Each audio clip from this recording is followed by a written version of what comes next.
What's up, everyone? It's your boy Tyler. Welcome to another episode of Draw and Talk, where we talk about indie comics and making comics. And today, guys, we have an awesome guest on the show. We are going to be talking about his comic book, Apollo, Chariot of the Gods. It's on Indiegogo currently. I'll have the link up in the chat soon once people start showing up. And then after that, we're going to be talking about the topic of, do you need to go to art school? To make comics, and this is going to be a really interesting topic. I have a lot of thoughts about this, but I didn't go to art school, so I can't really give my thoughts. But now we have someone that can give our thoughts, and so Kevin, thanks for being on the show, dude. Hey, thanks for having me, Tyler. Appreciate it. All right, Kevin. I'm checking out your comic right now. Tell us about Apollo, Chariot of the Gods. Yeah, Apollo is the story of the world's greatest superhero cast into space. He's powerless, he's imprisoned, and he has been gone for 20 years. And during that time, the Earth has just come into this dystopian wasteland ran by the evil King Tyrant terrorists. The countries have fallen apart, and Apollo is struggling to get back to Earth and rekindle his relationship with his family, and at the same time save the planet. Dang, that's crazy. And you are the only creator on this. Yes, I'm the primary creator. The Jay Rivera is he's the scripter. He took my story and laid it out script format for 100 pages and did such an excellent job of taking my vision and making it into a comic. So yes, overall, the whole project's mine, but give credit to Jay for the writing aspect of it. Oh, that's awesome. Well, the art. So then you do all the art. Yeah, all the pencils, inks is all digital, used in Clip Studio. Yep. Dude, I love Clip Studio. This art is phenomenal. How long does it take you to do a page? Usually about 8 to 10 hours. Gotcha. But actually, going digital, it's so much faster. I can move so much quicker. I'm impatient as it is, so digital works perfect for me. No, I feel you. My friend Brad, he goes by Pencil for Life, and he's always like, Tyler, just calm down when you draw. He's always like, it's like someone's putting a gun to your head. Like, you can chill, relax, take your time on the inks. And, I'm someone who's like, if I pencil something, I'm like, why do I want to like then ink over it again? So I love digital because you can just go straight into the inks. Yeah, that's my thing. I get so nervous with doing pencils, and then once you ink that, it's done. You're committing to that, to what you're doing. So myself, I'm all the time making mistakes. So digital works perfect for me. I can resize, I can erase, and just it works better for my workflow because I'm such a messy artist as it is. Mm-hmm. I did though get a drawing desk this weekend, and I am wanting to do a comic book all traditional. And it's something I want to do, but I just know it'll take me forever because digital. If something is too low on the page, you just freaking select it and you move it up. Done. Mm-hmm. Yep, exactly. So I drew an Iron Man like 2 weeks ago, and I drew him too low on the page, and I was like, I gotta start all over. It's over. And I literally in my brain was like, there has got to be a way that I can select this and drag it up. There's got to be a way, but there's no way. We got in the chat really quick. We got Britton. He just says, just saw Into the Spider-Verse with the fam. Great shit. Mighty Geek Studios. Greetings, fellow geeks. And we got Christopher C. What's up, sissies? I don't know if you've ever dealt with Christopher C. No, he's hilarious, and he will bring in the comedy comments in this show. That is his job as a viewer. Is he just brings in the stuff. By the way, I love this cover. Thank you. And something that really intrigued me is, guys, $5, 100 pages of black and white art. That's a steal. Thank you. That's what I was trying to do. I was trying to make it irresistible. That's awesome. That's like, it's so easy to back, guys. Don't go. You can for $5 get yourself like a McDonald's meal, or you can get 100 pages of a comic book. What are you going to choose? Be smart, exactly. Everyone. 0 calories. Always go 0 calories. Do you find though that, do you wish that you'd maybe price it a little bit more? No, not really. I mean, I'm comfortable with the digital aspect of it. I wanted to put out there because I'm a comic books buyer. I mean, I don't want to drop $25 or $30 for a book because I'm cheap, you know. Yeah. So I figured, you know, price it to where someone doesn't feel like they're really deep, because you know some people may not like it, you know, and I want them to feel like they've gave all their money away for a book they don't like, you know. So it's kind of like a, you know, just comfortable enough to go in and say, here's $15. You know, if it's terrible, you know, it's not, you know, I'm not out too much money, you know. But Gotcha. How much of this book is finished? on the 10th page right now. Okay, so how long do you think it will take to get all 100? Probably about, I'd say probably to the end of February. The way I'm going, yeah. That's still good. I want to crank it up. Luckily, my job where I work, it allows me to have a lot of time to basically work on art. I mean, I was there for about a month. I was just cranking stuff out, just redoing pages and doing new pages. It being the digital, you know, it takes me no time to pencil out a page thumbnails and then throw some detail on that and then go right to inks and be done with it. And I usually kind of draw in my inks anyways. If that makes sense. Oh yeah, for sure. Well, guys, I'm putting the link in the chat right now. You know, check this book out. I mean, guys, $5, 100 pages. That's an effing steal. You won't get that. You won't get that on any other Kickstarter. We got Mighty Geek Studio saying, "Watch your mouth, Christopher." He says, "Can't basics physiology. You have to learn to pace yourself." My old lady says the same thing. Oh my stars. Oh my stars. That's Christopher. He's hilarious. And then we got Carl's Amateur Hour in the house. Carl's a regular on the show. We love Carl. And he has an awesome webcomic on TapBiz, but he says this comic looks badass. I agree with you. Thank you. I agree with you, Carl. And $5 digital download. I mean, how can I not back that? How can you not? So how long have you done this? Been on this campaign? It says 13. It says you have 13 days left. I feel like I'm just seeing this. This looks awesome. Why is it not getting the recognition it deserves? This looks so badass. I don't know. I'm trying to, you know, I'm in the Comicsgate arena. You know, I kind of follow the Comicsgate Team Comics. I'm trying to hashtag it, and I really only am on Twitter. I don't have a website, which I know that's part of it, but I'm really trying to push it through the Twitter outlet and hashtag it correctly. I'm on IndieCron, so they've kind of posted it a couple of times, and I think my biggest problem is not getting on podcasts like I need to. Like all the shows and whatnot. Yeah, this one, Rick's. I mean, you guys are the only podcast I've done yet. You know, I don't like label myself Comicsgate, but during like the heyday of Comicsgate, like it's still going, but like, you know, back when I felt like there was a really big like stream movement. Like Ethan was like streaming like constantly. He still does, but now he's kind of taking a step back and is just doing like Star Wars stuff. But like to get on those streams meant your book got funded. Yeah, I mean that's kind of when I was hoping to get into before it kind of died down, because everything goes up and then it just teeters off, you know. Yeah, like I went on Doug TenNaples show. Yep. And like the goal for my book was only $1,000, but he funded he and we were $500 in, and then he went, "All right, guys, like go check the book out," and then I got $700 within 5 minutes. I caught that stream. I actually watched that when he was on Doug's show. You know, and it's having those people of influence. I mean, obviously, like me and like Rick, we don't have the biggest of influence. You know, like EVS or Doug. I mean, we've gotten, you know, a couple backers off some of these shows for people, but it's really just exposure. You know, not like exposure helps no matter what. Oh yeah, and Doug and those Doug's and Ethan's show were probably the best ones to be on at that time. That was when he really rode the wave. For sure. Everyone, I'm gonna put I put in the chat Kevin's Twitter. Go follow him. We got Mighty Geek Studio saying, "I've drawn a 24-page comic book in 24 hours on several occasions." That's intense. Yeah. That's intense. I couldn't do it. I would be losing my mind. I'm not a perfectionist by no means, but I fear my inability sometimes.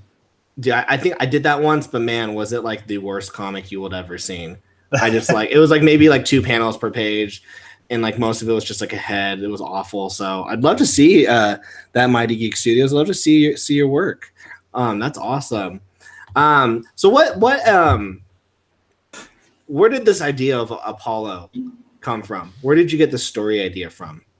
Well, I took it from a couple of different places. I wanted to have a strong tragedy element in the story, and I wanted to have to offset that with a super strong character, like a Superman type character. And I came off doing a book for a small publisher. It was all the stuff I've ever done have been like horror related, psychological thrillers, zombies, stuff like that. And I've always loved superheroes, but I always loved like the late 80s superhero characters, Superman, Batman, stuff like that, those in those particular time frames. So I wanted to create a superhero character that had a strong tragedy element to it. And I kind of got some ideas from the Invincible series and the Death of Superman type books. So that's just kind of where it came from. And I just kind of been building upon it. I sat down with a buddy of mine and we pretty much chunked out the entire story in about 2 hours one night. And I kind of sat on it for about a year and I brought it back up. And I was like, well, I want to see about maybe getting this book done because I don't have any IPs myself. I have no particular products that I can call my own. So I reached out to a couple guys on a forum that I visited, and Jay picked it up and was like, hey, I'll write your story for you. So I sent it to him and he scripted it out and sent it back to me. And I just couldn't believe what he was able to do with my idea. I started drawing it. That's awesome. We got Mighty Geek Studio saying the key to success is time management, and a few participants actually created comic books starring stick figures. It's very true. What I also think is fascinating, I want to ask you. By the way, I've never spent so long on talking about someone's comic book on the show. Normally, I try to get rid of that part quick. But it says it's the first book in a comic book universe. Do you have a bigger universe planned for this? Oh yeah. The Apollo is just the beginning. That's so awesome. I've got a huge list of characters, and I've got all these ideas I want to kind of jump into once Apollo gets done. Kind of like the DC universe kind of thing. Mm-hmm. It's so hard, as indie creators to do that. Like I have a superhero universe that I've created. It's a parody of the Marvel Cinematic Universe, like to the T. Yeah. Like I have substituted every one of their like IPs with my own parody superhero. Yeah. And then like when they're like their Avengers movie, I have my version of that. And I mapped it out to like 40 something issues. Goodness. And I'm like, that'd be really cool. Like there's no way I have time to do 40 issues. Like that. I mean, for a normal comic book artist, that's 3.5 years. Yeah. And that's working every day, putting out a new page a day. And you're doing the whole thing yourself. And that's even more work. Exactly. So it's definitely a sucky thing to think about. I'm like, gosh, I would really like to do this, but I like though that you have this is really good. 100 pages. It's going to be a strong story, and you get a lot. 100 pages is a lot. Yeah. It's and that's what he scripted out for me. I saw that and I was like, holy cow. Okay, I'm up for the task. So sweet guys, check it out. It's in the link is in the chat. I'll put it in one more time, but let's get to let's get to our topic today, which is, do you need to go to art school? I've been thinking about this a lot, and it's funny that we're talking about this because I have this discussion with my brother today. I have this discussion with my wife, and I've talked with this a bunch of people.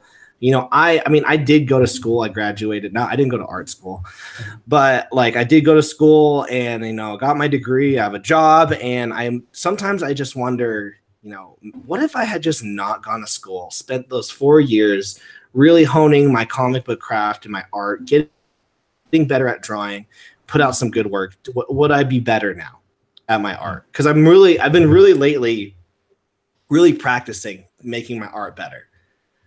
This last year, but I wonder, like, man, what if I had done that for 4 years and I just not gone to school? So I have this really iffy is school important? Should you just follow your dreams? But you also have a take because you went to art school, correct? Mm-hmm. Yeah, I did. What was that experience like? Well, the experience was fun in itself because of all the people I got to meet and the things I got to do. I've got 2 degrees in graphic design, and I'm hitting 40 years old right now. So I decided to go to school late in life, and the art school was a good experience. But in my personal opinion, I wish I hadn't went. I wish I would have spent that time self-teaching and practicing on my craft, because I don't think that you can teach drawing so much as you have to do the drawing. You just have to do drawing, and I don't think that an education is required to be good as an artist. It's not. I think you can actually take not even a few courses, but you can focus on a few aspects of art and basically become a good artist. And Jason Fabok is a good example. You know, he basically he was taught by David Finch. And I think if you have that kind of situation where you have someone who mentoring you specifically and showing you how to do it, that's the best way to learn it. I don't think art school as a whole can give you the kind of experience you need to really develop as an artist. You know, my wife, she does photography, and she's a really good photographer. Obviously, you know, there's always things that you can like learn and whatnot. And my dad was always, you know, my dad's very traditional. Like, why, you know, how, you know, should she go to school? Do you think she should go to school? I'm like, no, like she's probably gonna learn way more just by doing it. Yep. Just by practicing, just by checking out. And he can't get it. He can't wrap his mind around that. He goes, well, what if you took a class? And if anything, it's just like, okay, how about this? There's YouTube. It's free. You can learn so much on YouTube for free. And then let's say, you know, you can't find it on YouTube. You can go and pay for like $100 class online now. Mm-hmm. And you can get everything you get an entire semester with no college debt. And you bring up a good point, because you were speaking about Jake Parker when we were on Rick's podcast. That's the kind of training that, if anything, I would pay towards, because you're getting one-on-one training with actual artists. And now I will say that in the graphic design degree, it doesn't really focus on drawing. But I was in that school during a time frame when we had illustration classes, and those were the only classes that I felt like I got anything from in regards to art, because we spent time doing anatomy drawing, live drawing, and that was the best training I got when I was in school. And that's the kind of stuff you need.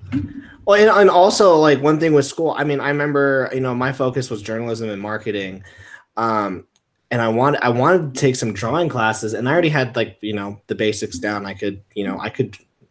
I'm still learning, by the way. I'm still trying to get better. Your art, by the way, is phenomenal. Oh, thank you. But you know, I already could do certain things, and you know, with school, you have to like go through the steps and have to pay to learn how to like figure draw. And I got to pay to do this. And sometimes it's just like, I just need to learn how to draw hands today. That's all I need to focus on. And you go through a whole semester, you know, like waiting until that 1 week where it's like, this week we're going to be drawing hands. And you're like, oh, finally. Yep. Like, that's what I've been struggling with, when I could have just YouTubed it or paid $20 on, or like paid $100 on Jake Parker's SVS Learn. Mm-hmm. And, you know, with that thing, I think it's a subscriber thing. You pay like, I think $60 a month, and you get like hundreds of how to materials, and they personally teach them through these videos. Yeah, exactly. And they're taking that hands-on approach and that specific approach. That's the thing with these cookie cutter art schools is they're following a curriculum of what they need to teach a large percentage of people, you know, and it's going to cover a lot of broad areas that you're going to spend a day on, if that, you know, and then you're going to go into something else. And, you know, I went in for graphic design, and the flip side of the degree, like, I like doing graphic design, and it does allow me to try to get a job. But the problem is, and it's probably specific to my situation, is my age and how much money I need to bring in from that job. And where I live, in the state I live, a graphic designer is going to make, you know, $32,000 a year. Well, you go into school, and the debt you get from it, you're looking at like $60,000 for the degrees that I have. So that's my biggest thing, is the degree shouldn't cost more than what you're going to make coming out of school. I don't think. I totally agree. Absolutely, because it's ridiculous. Like the school, I mean, one like luckily my school is really cheap. The one I went, it was I live in Utah. Most of the colleges here are really cheap. You're talking about like 2,000 a semester tops. Okay. And so paying that was easy, but even then, I go to class and I would sometimes sit there and be like, what is the point of this? Yeah. Like, why? Like, it's just the curriculum. You're just trying to tick the box. It's really not important. And I felt like I took a $100 Skillshare class. I learned way more in those 5 tutorial videos that are like 20 minutes each than in a whole semester. Yeah, because you can't get that kind of training from the instructor, that you need, because they're trying to get 30 people on the same page, and no one. I mean, if you remember public education, not everybody's on the same page. Not everybody learns the same. So you're going to have people that get lost, like me. Like I when it comes to coding for websites, that's above my head. I can't grasp it because I'm an artist. I want to draw. I'm visually able to do it. But and you're that one guy who is holding up the entire class, asking question after question, not being able to move the class on. Yeah, exactly. I mean, and not to say anything against my instructors. They're all good at what they do. I'm not going to say they're not. They're really good at it. But for me, it was just hard for me to get through it. And toward the end of it, I was just like, I'm done. I just want to be done with this and be out of here, because I've been doing it for 10 years. That's crazy. Graduated once, went back, and it took me 10 years to get these 2 degrees doing part-time because there was just no way for me to do it otherwise. I was just burnt out. I was tired. Through this time, I was working on 2 books full-time, got a family, working 40 hours, and it just is hard.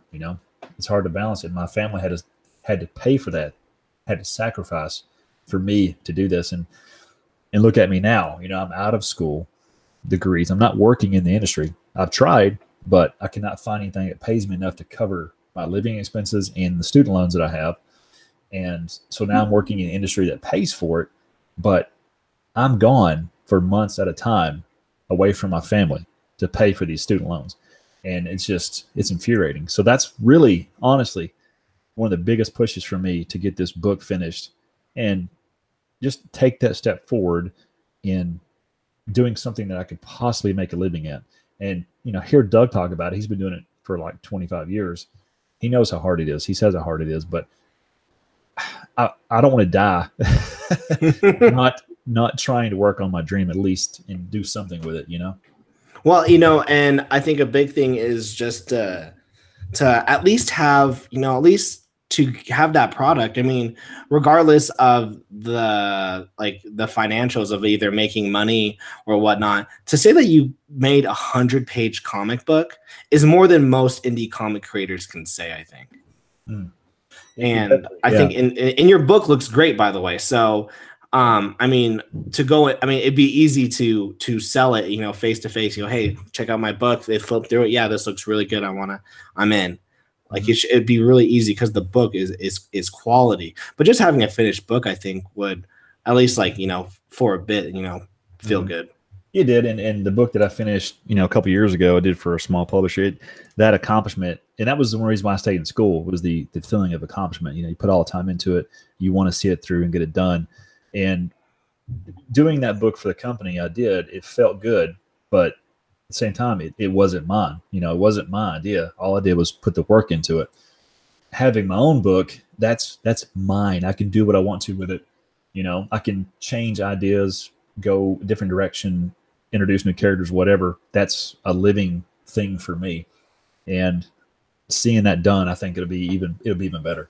That's the hardest. That's a hard balance. I fight with myself every single day with that because I have these personal projects that I want to do, but I know that if I work on someone else's book, the art side of it, I'll get paid. Like I'm guaranteed pay. Yeah. Like spending 4 months on my own book feels great. I have the time of my life, but will it pay? Will it pay the money that it would have if I would have worked with another person's book for 4 months? Not for a very long time. Yeah, and if you're like me, I don't know. I mean, I find it hard to work on 2 projects at the same time. You want to work on your own stuff because that's your creation. but you have to do something that's going to pay the bills. And I can say in my particular situation, you know, I doing what I'm doing is my job. I make the money to take care of things, so I can take the time and work on this project and not, you know, have to affect me so much. Because, you know, is the outlook, you know, will I be a comic artist as a career? Who knows? Probably not. You know, it may just be me doing small projects of my own, creating my own things, and that'll be as far as I go with it. Who knows? But I just, as Jake Parker says, finished, not perfect. A finished project is way more important than being something that's never done, but you think about it and you always work on it. And I think that's a big thing that indie creators need to get in their mind. And I try to say it, you know, Jake Parker, but Jake Parker says it best, you know, go, if you haven't seen it, go, you know, YouTube, Finished Not Perfect on YouTube by Jake Parker. You know, a lot of indie creators, they have their ideas, they muddle with it. Even, and I'm just going to also throw in artists and writers, you know, they have all these things they want to do, whether you want to be a better artist, whether you want to be a better writer. And ultimately what you just got to do is you just got to do it. Yep. You like, if you look at my art 3 years ago, it's so bad. Like I hate showing people because it's not good. I'm embarrassed to show it. You know, I worked on other people's projects. You know, they were self-published. And they're so bad. But the awesome thing about it was I finished it. I finished that 3-issue comic series with that person. And then that led me to doing another project and I got better, and another project I got better. But if I just sat there and was like, I really hope that I can finish this. I really hope I can do this. I really want to be like this. You're not going to be anything until you do it. And it kind of goes back with the art school is, you know, oh, if I go to art school, I'm going to get better. And it's like, well, if you were just to practice every single day, you'd get better too. Exactly. And the fact that you said that, where you complete a project and you do another one, you get better, that's exactly the education that you need. And thinking logically about how you're drawing and what you need to work on, you have to be realistic about your faults in your art. And I'm one of it. I know what my problems are and things I try to focus on. But if you can focus on those and work on them as you're going through, and the more projects you get finished, the better you get. I mean, that's the best education you could have, you know? Oh yeah. Like failing, like drawing something drawing a completed artwork in wrong perspective and then realizing that you did it wrong. Mm-hmm. You'll then, the next time you draw that, will get better at the perspective. Still get it wrong. You'll probably still get it wrong. But the next time you'll just tweak it. I mean, that's the biggest thing for me that I've learned, that I've been struggling with lately, and realizing that I will never get better unless I just do it, is perspective. Yeah, and the picture I'm working on right now is a perfect example of horrible perspective. I know right now my perspective is completely off on this picture, but you know, I'll just keep, and that's why I do digital, because I can fiddle with it and it's not just 100%. Like, yeah. but yeah, you just got to do it though. But at least you're doing it, and then you know, you can tweak it. Mm-hmm. Yep, exactly. And if you have the mindset, yeah, like you said, it's going to be, you can only draw as good as you can right now. And I think I'm paraphrasing. I think it's either Jeff Smith or the Cerebus artist. I can't remember specifically. I read an article.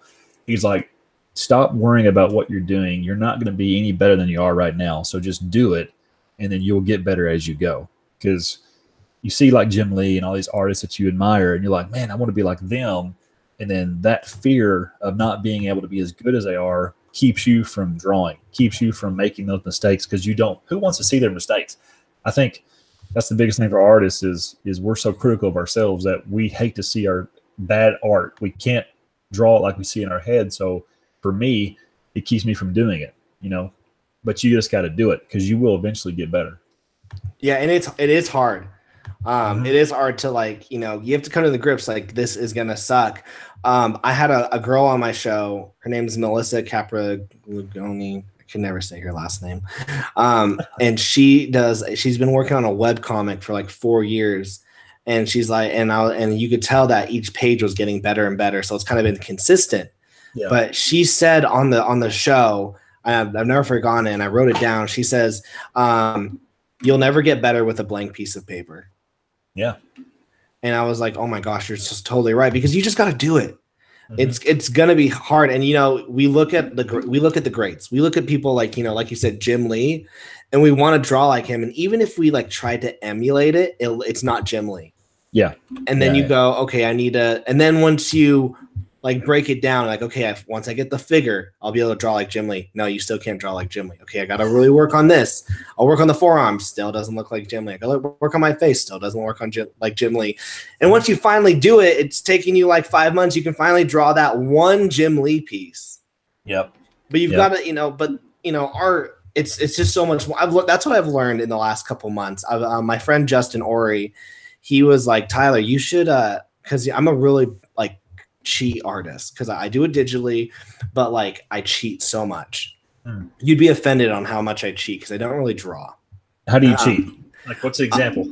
Oh, dude, I use so much photo reference. Like, I will, if, like, for example, I've taken 1,000 photos of myself, and then I put it over in Clip Studio, and then I turn the opacity down, and then I use my body structure and I create the character.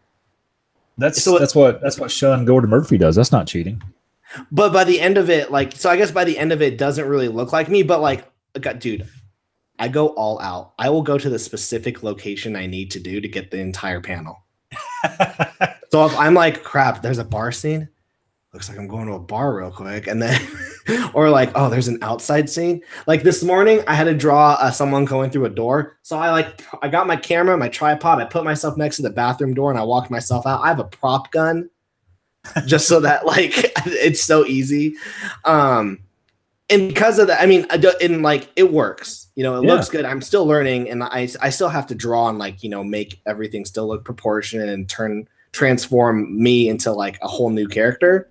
Yeah. But what I've learned though is I was talking with Justin Ori, and he's saying, he's learning how to do art, and he's saying, you should try doing traditional. And I have, but like digital was just so much easier. And he goes, and you'll realize you have to really learn the basics of everything.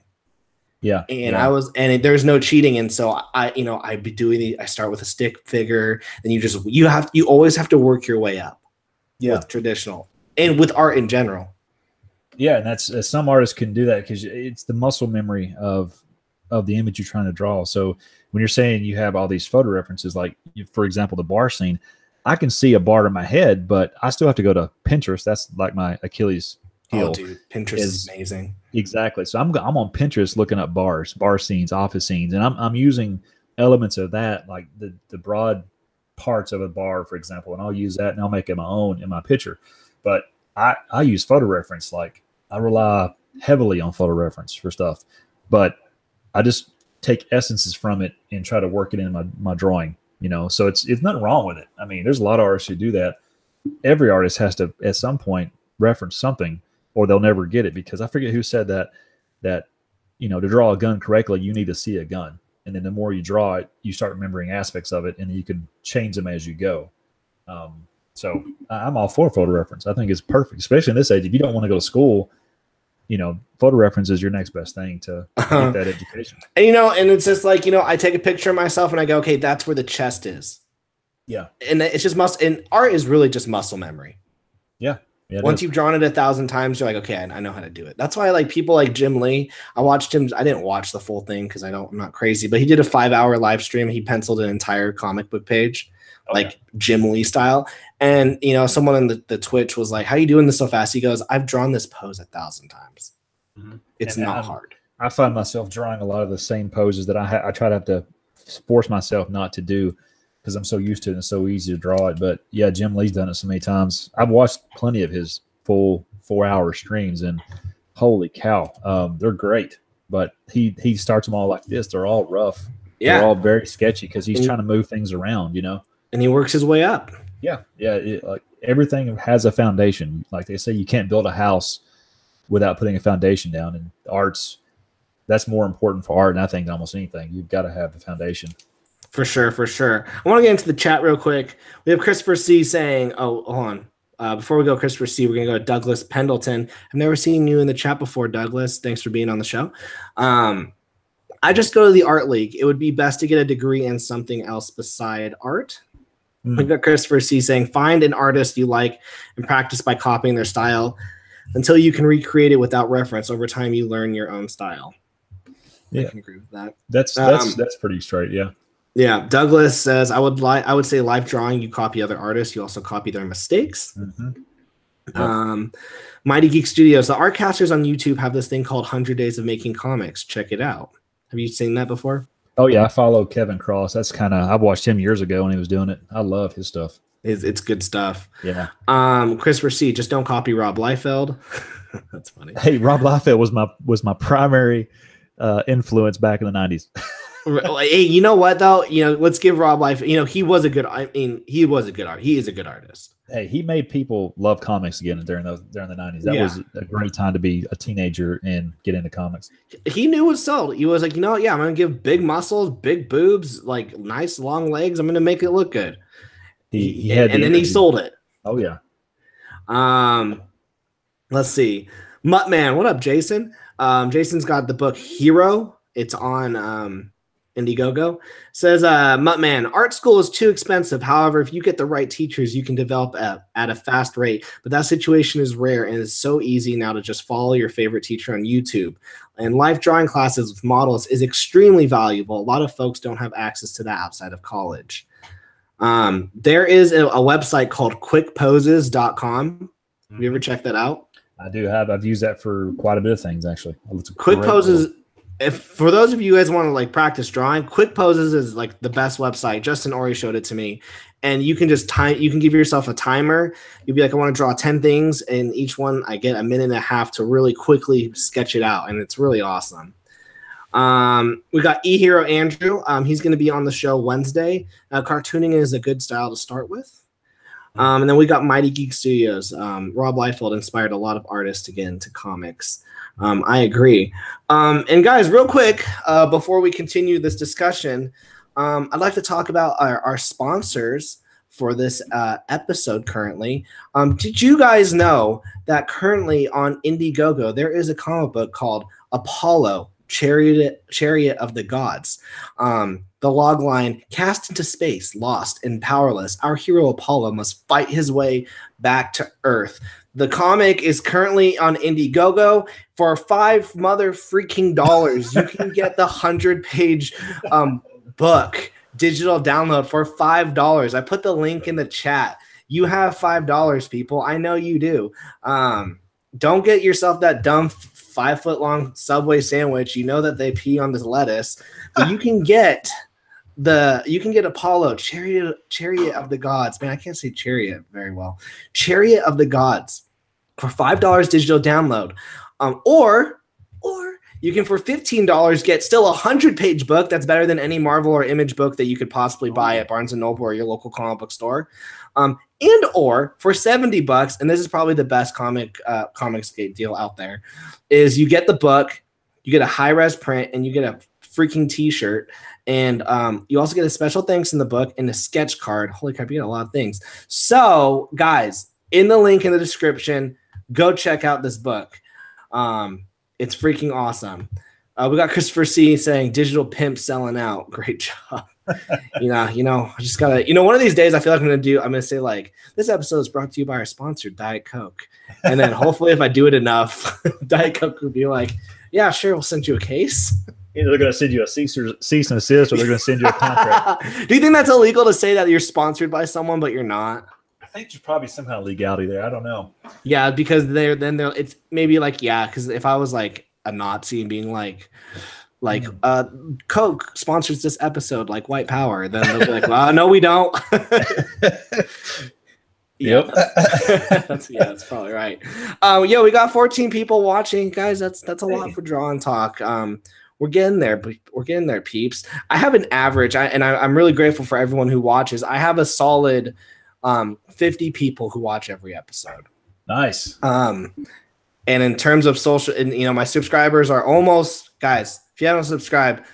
I'm almost at 600. We might be able to do it tonight. But if you can get at least 10% of your followers, apparently you're doing good. That's what I learned in my marketing class. And I think I hate it, but it's kind of true. Hey, you got one extra subscriber tonight. I subscribed to you before the show. So what's up with We got Muttman asking you, hey, what's up with the gorilla creatures in Apollo? They look awesome. Well, they are. I wanted to design an alien race that was imposing and powerful. So the only thing I think of was like, well, if they're like bipedal, upright gorillas with bionic adjustments and 4 arms, that's pretty daggone powerful. And they run like this prison planet that keeps all these alien prisoners on there, but that Apollo is landed on. So I wanted something to be physically imposing to Apollo because he is powerless, and I love apes and gorillas. I kind of thought of Planet of the Apes when I was coming up with those characters, but that's what I thought when I saw it. I was like, oh, this is very Planet of the Apesy. Yeah, and I wanted to change it because I didn't want to just have them with 2 arms because that's pretty much a giveaway to the movie. So I gave them 4 arms, and you'll notice the scientists have 2 arms, but they have bionic, like thin robotic arms, where the military, the prisoner type ones are really big and bulky. That's interesting. And I'm looking at it right now. I didn't notice that. That's awesome. Guys, seriously, I put the link in there. And then we got Jason saying, yo, everyone smash that like button. Yeah, everyone smash that like button. And Turbo Gorillas are scary. That's a t-shirt logo right there. Turbo Gorillas are scary. That's hilarious. So what are your what is the plan with this comic, with your universe? What's the overall goal when all is said and done? Oh, that's a good question.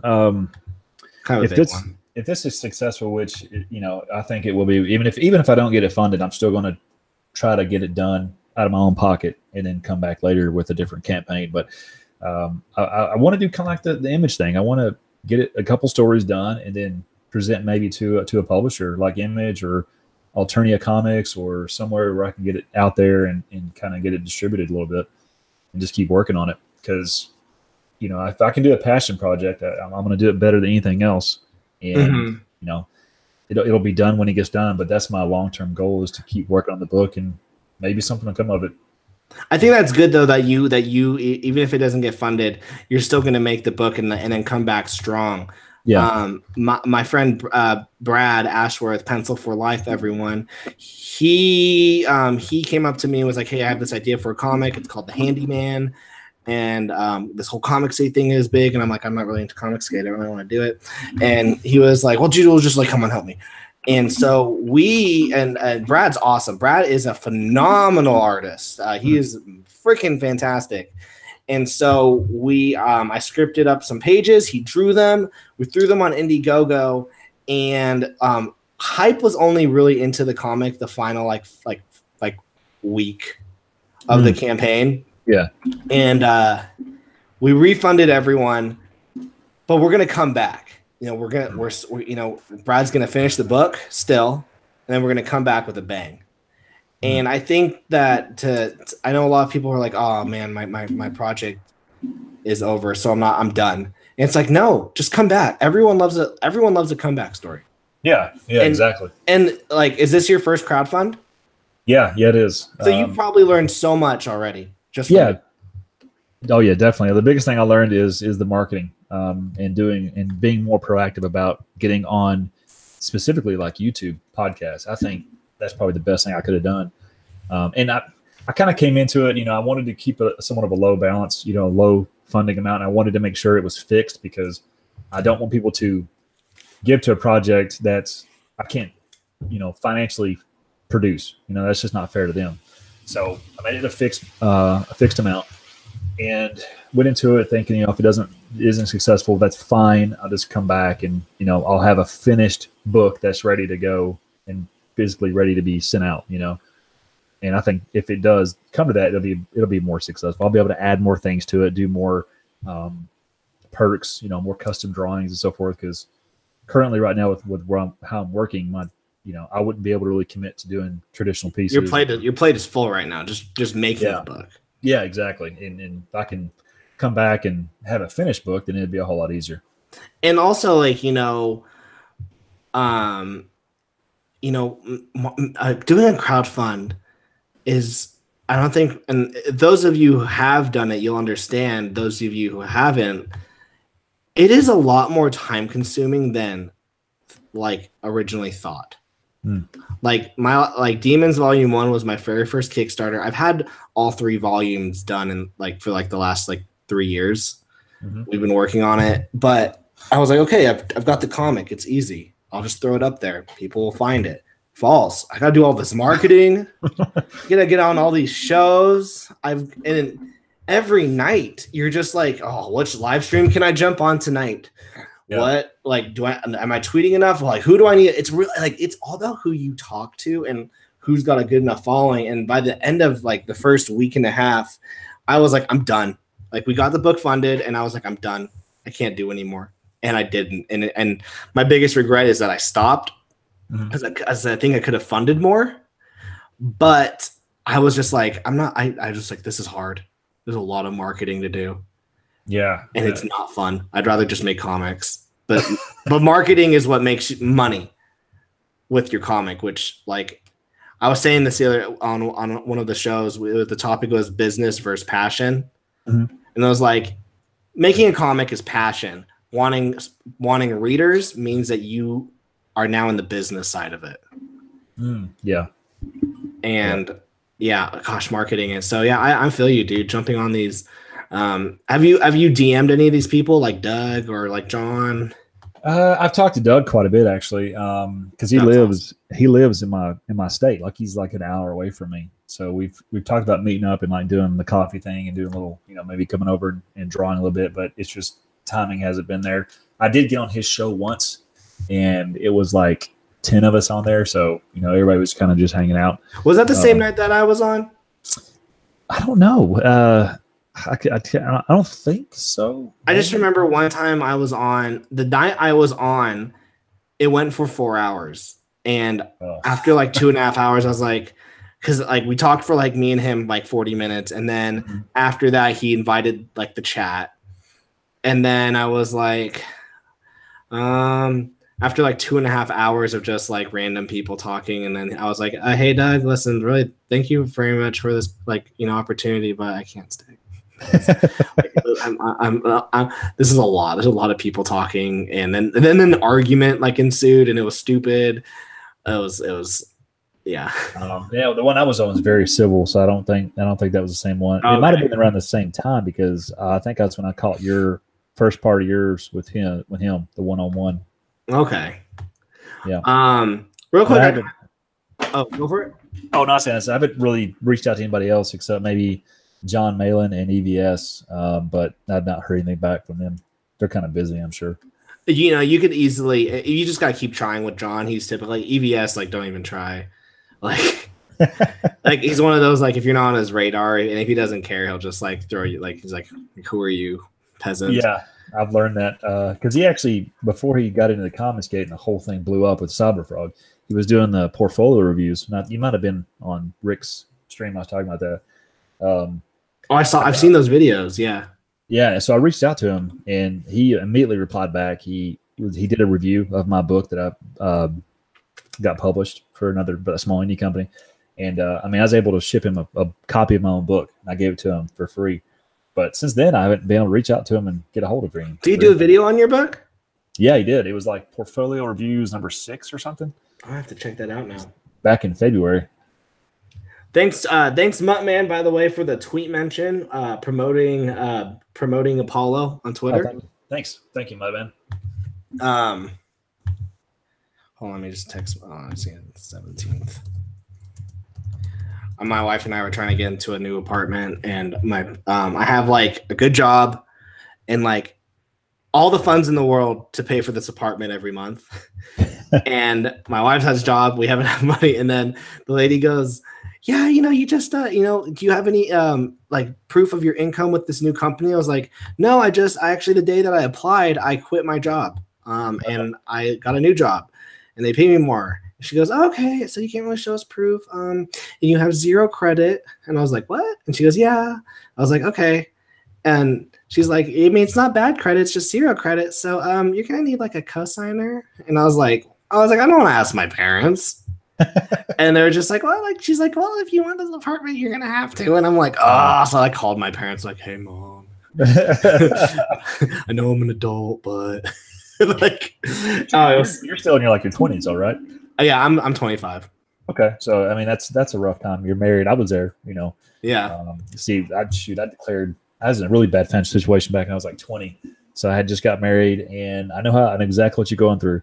Bad credit or no credit is almost as worse as bad credit. Yeah, and I was so confused. I'm like, I have a car payment I pay every month. Like, I have credit, right? And I don't understand these adult things. I think it's that millennial mindset of mine.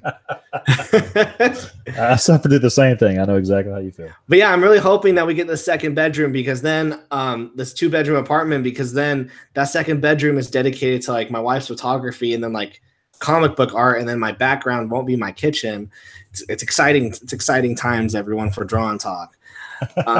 If it all goes well. I want to get into the chat real quick, and then after that, do you mind if I ask you some like discussion topics that aren't about this topic? I just love to get your like input. All right, so real quick, we got all right. So Turbo Gorillas are scary. Yeah, that's a t-shirt. I like it. We got Britain saying weird shit that isn't exactly superheroes, but they're based on superheroes. Christopher C. Comicsgate has too many gay bashing Nazis. Douglas, yeah, I can't deal with Comicsgate crew. There's a lot of hate over there. They're a headache for me. Way too much complaining. They're too cynical. Cynicism can be funny, but it's going wrong very easily. Oh gosh, I got like 10 new chats. I can't keep up. All right, guys, I can't keep up with all the chats. I love all you guys. But I'd love to ask you, like, what are your views like on the current state of Comicsgate? Well, since I'm kind of still in it for the ideology of what Comicsgate stood for, but I don't follow them for the drama. I do follow a lot of the people in it, like Tug and Ethan and stuff like that, but I don't get involved even reading the drama that goes on, because they've gotten away from the comics and they've gotten into, honestly, YouTube fame or YouTube spotlight, and that's not focused on comics anymore. Diversity in comics, he still is doing what he started out doing in the beginning. And I'm glad he does. Yeah, I am too. Because that's the foundation of what this whole process started off of. And I know disrespect to Ethan or those guys out there doing that stuff, but I don't follow them in what they're doing because they're not doing art. Yeah, like Ethan's entire channel now is just bashing. Yeah. I feel like he's become the thing that they were fighting against now. Yeah, and that's the thing. Once the pendulum goes so far, it will swing back in the same direction or in the same force. So you're getting the other side of the SJWs and the whole hate from pro comics and all this other stuff, and it's just turned into something else on the Comicsgate side. And the thing is, they keep interacting with these poisonous people out there outside of Comicsgate, and it's just like it's never-ending fight with people that they don't even know, and it's just like I feel like they're only doing it just to continue the YouTube fame.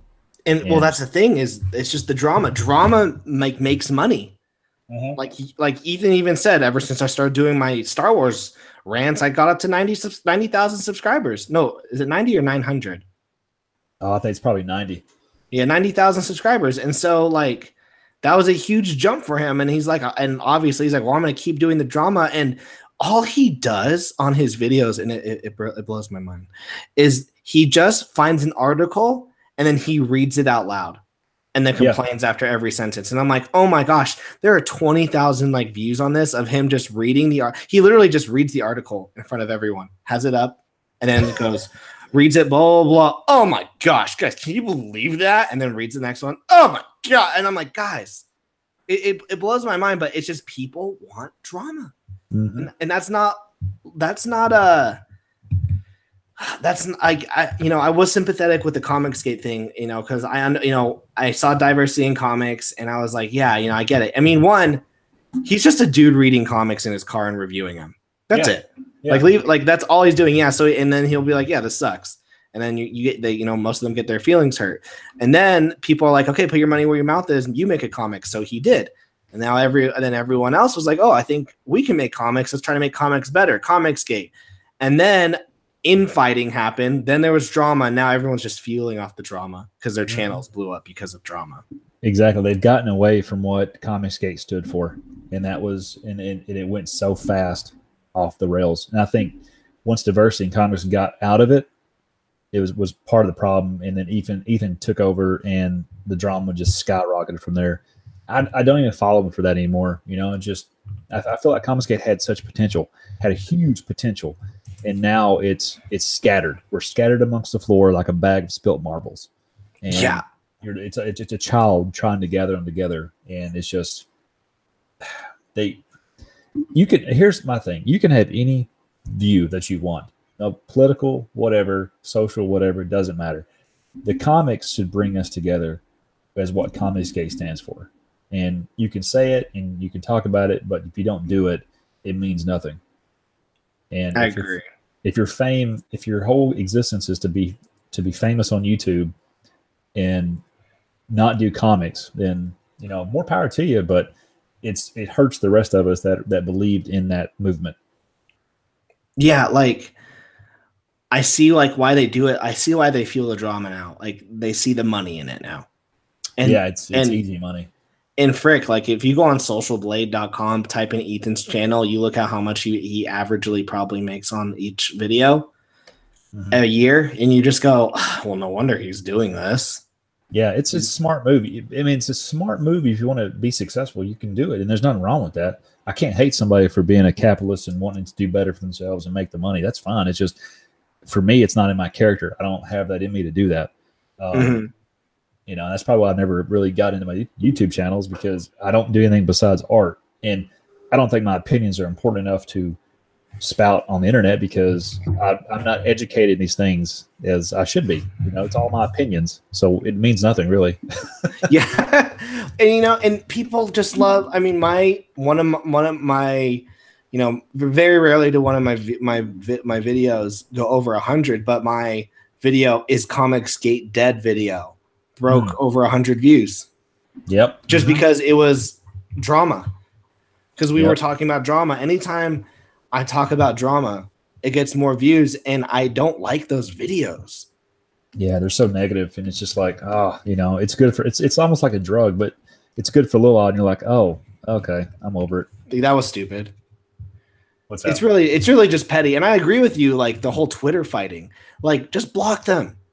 Yeah, I don't get that. Just block the people. That's what I do. If they start going off, I just block or mute them. I don't care. They're not really going to be consumers of mine, so I don't interact with them, because all they're going to do, and they never are ever going to change, is always going to be a fight with them. You're never going to be able to convert them, because they're so in this mindset of what they believe, which is fine. That's their belief. But the fighting will never end. You'll never get anywhere, and you'll never get anything done if you focus on that all the time. No, exactly. And like I said on Rick's stream, like I had Heather Antos on the show, and she's probably never read a tweet of mine. She knows nothing about me. But we had a great conversation before we did the show, during the show, and after the show we talked for like 30-40 minutes. Oh, really? I had a great time talking with her. I could definitely see us like hanging out. Yeah. Now, if she would have read my tweets though, that I probably tweeted like a year ago when I was working for the newspaper, and I was the only conservative opinion voice on that paper, and I was trying to stand out with some of my articles. She probably would have like gone on a campaign to murder me on Twitter. Really? Just because of the stuff I said, which I still believe in my heart.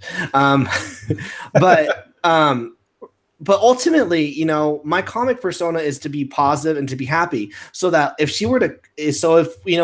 our political preferences aside, if she were to pull up my comic, hopefully she'd be like, hey, that was really fun. Yeah. And that brings us together. Yeah, exactly. Comics should be fun. It should be what you're passionate about doing and put everything into it. But I understand where Comicsgate is about the agendas of the comics and Marvel and so forth. I agree with that. I think you can have elements of that in books, but it shouldn't focus on that. And I do agree. I agree. You may even think the same, merit over anything else. If you're qualified to do a certain thing because you have the skill set to do it, that's all that matters. I agree. And that's for everything. Because art is a skill trade. I mean, it's a skill that you learn and you become better at. Just like if you're a welder, you do it, you get better, you get paid for it. That's the only thing that should matter. And that was my whole thing with what I got into Comicsgate for. But the thing about Twitter is, like you said, it's a persona. It's not the real people, because I don't think people act like that in public or amongst other people. So you talking to her, I can understand there's going to be a civil back and forth. She's probably a really nice person to talk to, but it's like, that's what I hate about Twitter is you're seeing fake people for the most part. You're seeing just this thing that draws likes for them. And it does. I don't think they even believe it, to be honest with you. Oh, they probably, I mean, how can they? Like, did you see that Heroes in Crisis #7 cover get taken out? Yeah, I saw parts of it and I couldn't understand why it got taken out. And then this, did you read any of the tweets? Oh no, I'm sure they're poison. Oh my gosh, they're so poison. I mean, it's people, one, who I don't believe have ever read a comic book in their life. One person was just like, Tom King, how could you treat Poison Ivy, who is a non-binary feminist, and she, just all the labels. Mm-hmm. And I'm just like, one, no one talks like this. Mm-hmm. Two, this doesn't matter. It doesn't matter, but you just want to be outraged. I mean, when I was working at the newspaper and I worked with a bunch of, conservatives do it as well, but I was working with mostly liberals, and we would be watching the news, and then someone would say something and they'd be like, oh my gosh. And then they would are you outraged? And one person would be like, I'm angry too. And I think it's just an echo chamber, because they're like, oh, you're the most liberal person. I want to be just as liberal as you. I'm also going to be offended. And this happens in the conservative circles. Oh, I think that's outrageous. I'm conservative. Do you think so? Oh yeah, I want to be just as conservative as you. Absolutely. And it's just an echo chamber where probably deep down in their hearts, no one thinks or believes any of this stuff. I'm sure most of the Comicsgate people, when they look down in their hearts, probably don't even believe what they're doing. I wonder if even Ethan really believes what he's doing. Merit alone, he's a fantastic artist. Yeah. He's also a businessman. He knows what he's smart. Exactly. So that's a good question. It's hard, who knows, but he's definitely profiting off that, and that's a smart move. But at the end of the day, do you sit right with yourself? If you don't believe what you talk, how do you feel about yourself at the end of the day? For sure. I think it's the social acceptance. People want to be liked by other people. They want to belong to groups, and it's tribalism. Yeah, it is, and it's like Lord of the Flies with people. Yeah, and Twitter is Lord of the Flies. It really is. I was listening to a comedian. His name is Brian Callen, and he was saying, he goes, there isn't really. I mean, obviously there are racists in the world, but most of it, this is just tribalism that we're living through in this country. If we were all white, we'd still find reasons to hate each other. Oh yeah, we'd still form into groups and hate each other. We're crappy. Humans suck. You think all white people like all white people? I mean, no. Everybody has their differences, and unfortunately, yeah, there is racism. There's always going to be racism. You're never going to be able to get rid of it, because that's just how mankind is.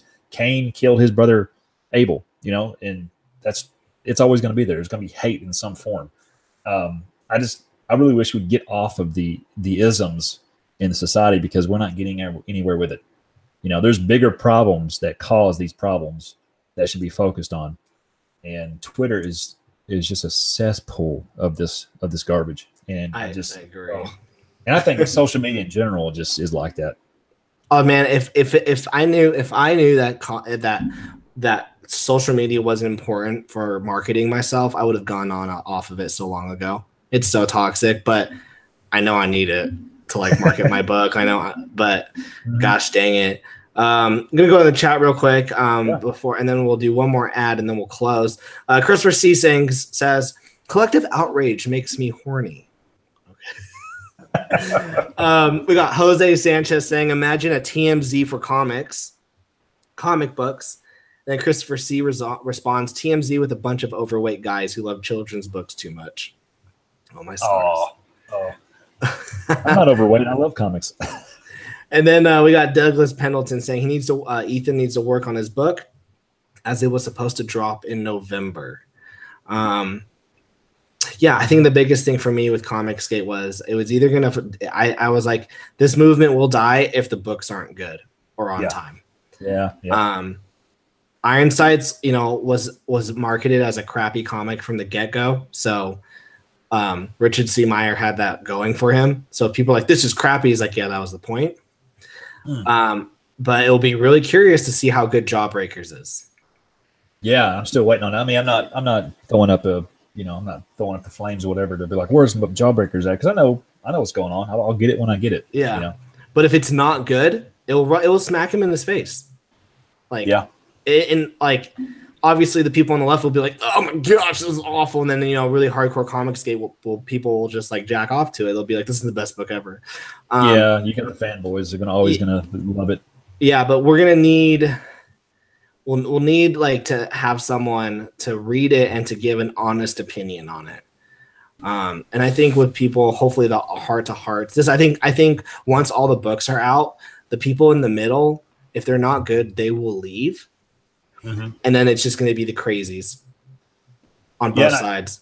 And I think that might be another reason why EVS is doing so much, is trying to get that fan base going for him. And when the book does go out, he's going to have more people stay with him, I think. I mean, I don't expect Jawbreakers to be anything other than a flashback to 90s comics where they were just meant to be good, a simple story. And he even said that. It's a simple story that it's just the art's good and the story is decent.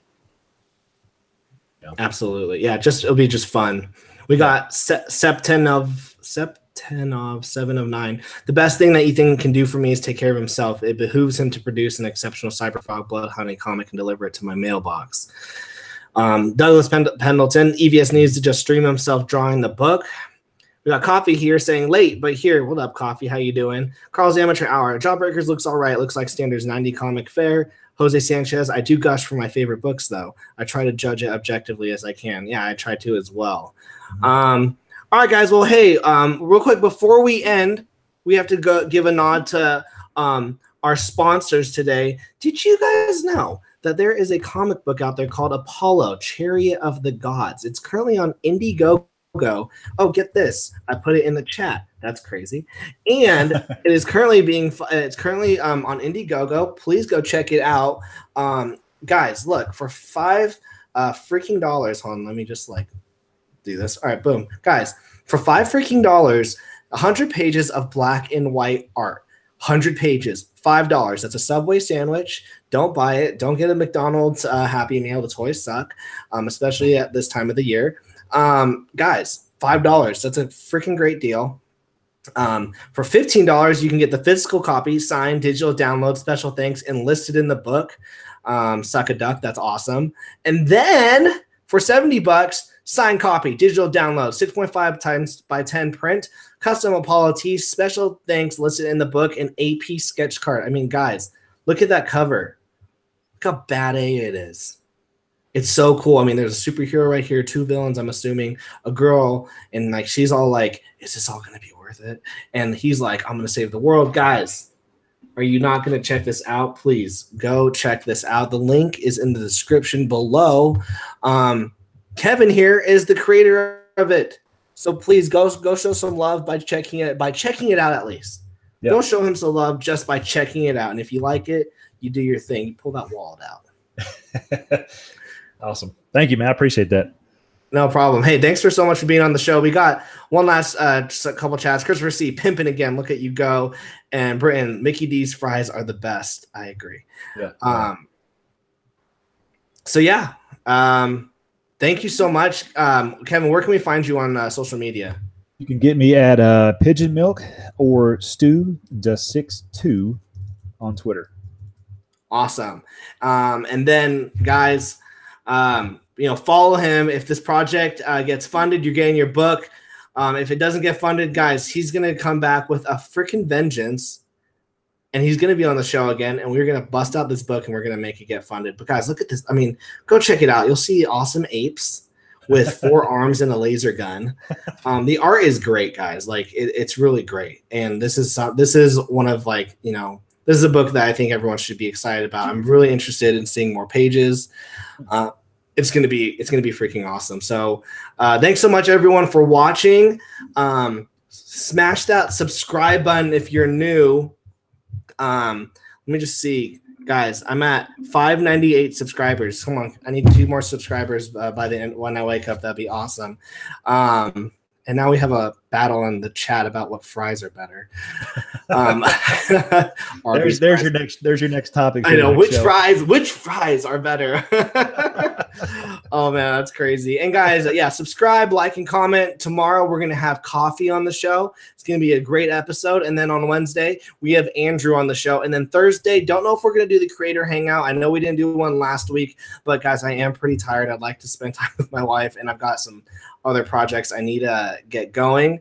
But if not, I'll have a video out. And also, guys, pray that my dad, he's texting me right now, pray that he co-signs on that apartment, because right now he's like fiddling with the application. And it's not making sense for him because the internet. So, Kevin, thanks so much for being on the show, and you have a freaking good day.